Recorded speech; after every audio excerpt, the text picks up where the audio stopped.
আমি অফিসিয়াল তদন্ত করা নিয়ে আমি ব্যক্তিগতভাবে এই ব্যাপারে কাজ করার চেষ্টা করছি। স্বাস্থ্য মন্ত্রণালয়ের সাথে আমি কথা বলছি। আমি আশা করি সরকার একটা তদন্ত করবে, দায়ী কারা ছিলেন, বা অ্যাটলিস্ট আমরা কাউকে ধরে যে শাস্তি দিতে চাইছি সেটার চাইতেও জরুরি কথা প্রবলেমগুলো কোথায় হলো। সো একটা ইনভেস্টিগেশন আসলে ভবিষ্যতে হেল্প করে যাতে একই ধরনের ঘটনার রিপিটেশন না হয়। সেই কারণে অন্তত তদন্ত হওয়া উচিত বলে আমি ব্যক্তিগতভাবে মনে করি এবং আমি চেষ্টা করছি। আমি এই ব্যাপারে আসলে কথা বলবো এবং আমি প্রয়োজনে মাননীয় প্রধানমন্ত্রীর সাথে কথা বলবো। আমরা আমরা যে কাজটা করার চেষ্টা করব, প্রথম তদন্ত করে নির্ণয় করার চেষ্টা করব।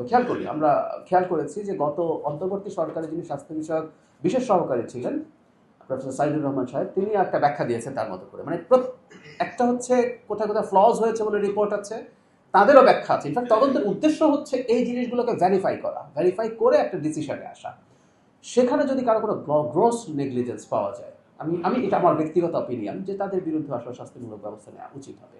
কিন্তু আগে নির্ণয় করাটা জরুরি। আমরা যে ঘটনা ঘটে গেছে, ইয়াস আমি আপনার সাথে একমত, শাস্তিমূলক কোনো ব্যবস্থাও ভবিষ্যতে এটা রিপিটেশনের পথ বন্ধ করে।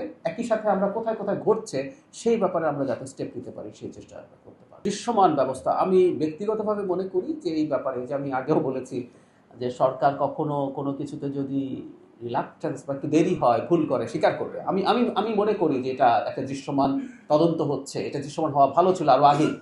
সো দেরি হয়েছে, আমরা এটার জন্য অ্যাপোলোজাইজ করি এবং আমরা খুব দ্রুত অন্তত যাতে এই ধরনের একটা তদন্ত শুরু হয় সেই চেষ্টা আমরা করব।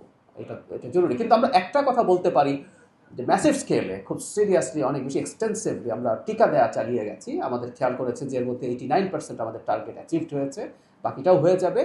কিন্তু ওই যে অনেক আগে একদিন বলেছি, ডাক্তার হওয়ার কারণে যেটা আমি বুঝি, টিকা দেওয়ার পরে ইমিউনিটি তৈরি হতে একটু সময় নেয়। সো এই ঘটনাটাই এখন এভাবে ঘটছে। ইউরোপ, এশিয়া, আমেরিকা যেখানে যাই, বিশ্বের 145টি দেশে আজ ফ্রুটো পাই।